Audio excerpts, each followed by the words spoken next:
Hello guys, welcome to this video. Today we are going to examine one of the general defenses.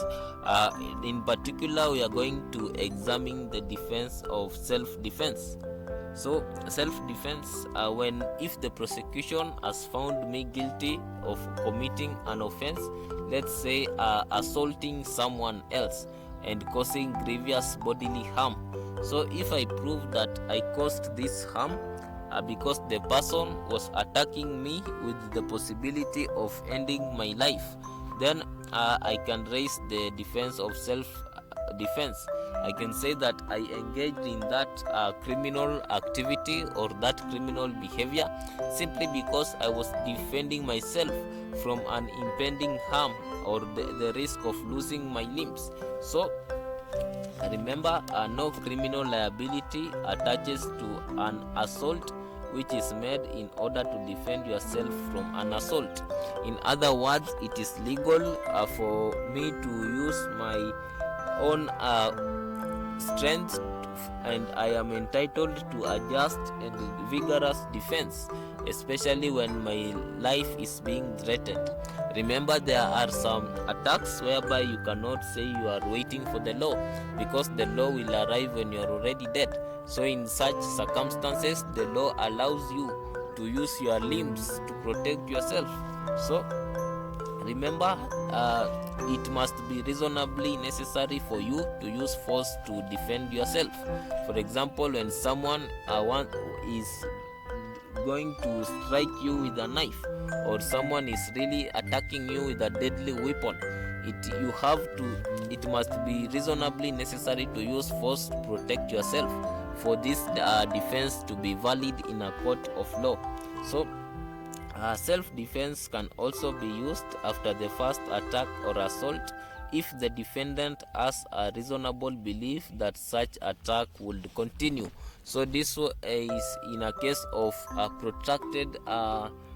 a likelihood of protracted assaults or protracted risks and dangers to life.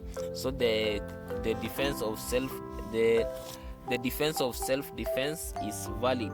So we also have to note that the law allows for self-defense to be used as an anticipatory way to stop the attack, as long as the attack is imminent.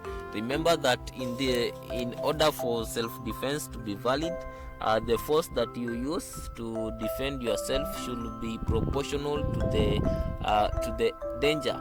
That is, you need the danger that is being posed, or you need to respond proportionally to the attack that are being given to you.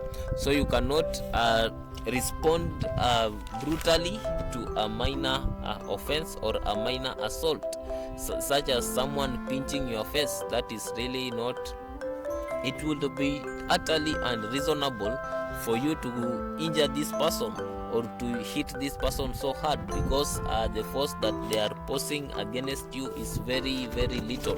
So that will not work.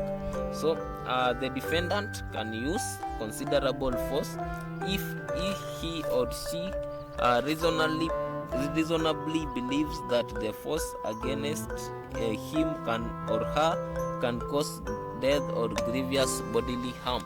So remember, for this defense to be applied, you have to prove that you are under imminent attack, and the only way to save yourself was to use self-defense. So if you prove or to have acted in a criminal way in self-defense, then criminal liability will be lifted off your shoulders. Thank you for watching this video. Like, share and subscribe.